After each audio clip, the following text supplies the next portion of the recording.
there. Welcome back to The Flower of Freedom. This is the first in a trilogy by Deborah J. Reeves. We're grateful that you're here. Please take your seat that we've provided for you. The admission price is that you come with a good heart and good intentions, because ours are both good. So we're going to start with chapter 139. It's called Migraine. We're going to continue focusing on Bianca and Hans. All rights to both the book and presentation are reserved. All comfortable? Here we go. Chapter 139, Migraine. When it was nearly time for lunch, she decided to go into the kitchen to see if there was something there to eat. As she approached the salon, she heard Hans' voice in a one-sided conversation. On the phone, she thought, I didn't hear it ring. I should have taken care of that for him. He shouldn't have to get up in his condition. She berated herself. I'll just go quietly to see what's in the kitchen. She heard Hans say, Not yet. I can't take another month of this. I don't want to. Oh, I'll need a replacement for Jennifer within the week. Same profile. Then he saw Bianca come into the salon. I have to go, said Hans as he hung up. You didn't need to stop your conversation. I was just going through the kitchen to make some lunch. Can I get you something? She asked with an adoring smile. No thanks. I shouldn't have snapped at you, but I have a terrible headache. It's not you, it's me. These headaches are a plague. I only came out of the bedroom because I had to make a business call. No lunch for me. I couldn't eat. Okay. Who's Jennifer? She asked, making conversation. Hans visibly startled.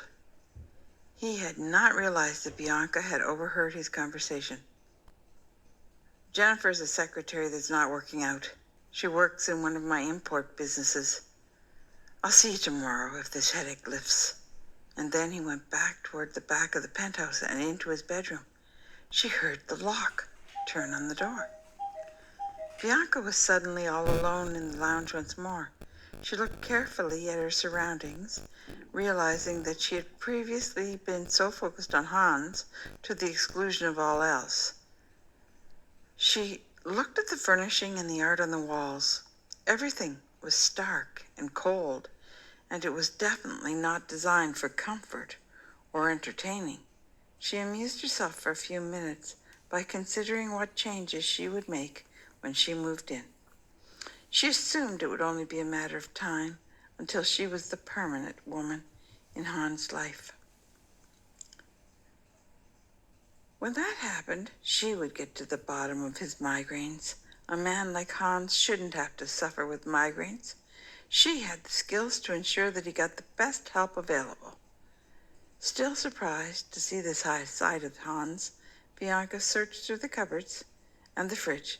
They were both well stocked, but Bianca was not much of a cook, so she assembled a sandwich from things in the refrigerator, and she grabbed a cola, and she sauntered back to the guest room. She did not come back out again until her stomach rumbled for dinner.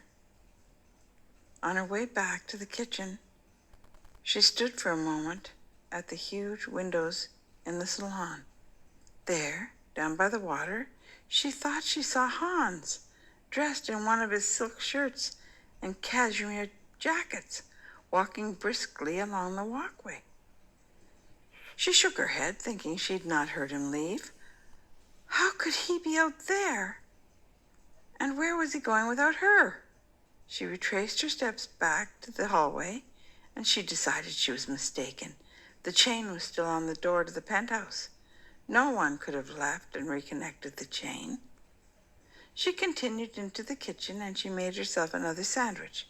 She found chips in the cupboard and another cola, and she put everything on a tray and went back to the guest room. She spent the evening reading a book called The Stepford Wives that she found on one of his shelves, and she fell asleep early.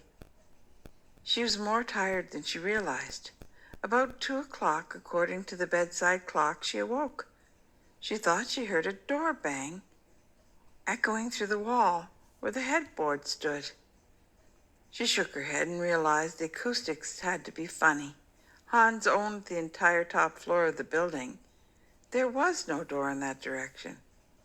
When she got up the next morning, Hans was his cheerful self again. He was sitting at the dining room table, and he had made coffee for two. "Hello, chérie. Coffee's ready." And I had the doorman bring up a selection of beignets from the patisserie down the street. "They are really excellent." He got up and he swept her off her feet and he nuzzled her neck. "We have the whole day to catch up on. So you're on double duty today. So eat up. I can't wait much longer." Bianca felt that all was right with the world again. "Any orange juice?" she asked. Hans chuckled and said, "Today's blend is passion fruit and blood orange. It's delicious." That's the end of chapter 139. The next chapter is called Positive and Negative Results. We look forward to you coming back to hear that with us, and we encourage you to start your own virtuous cycle wherever you are. I remain your friend Deborah. Bye-bye.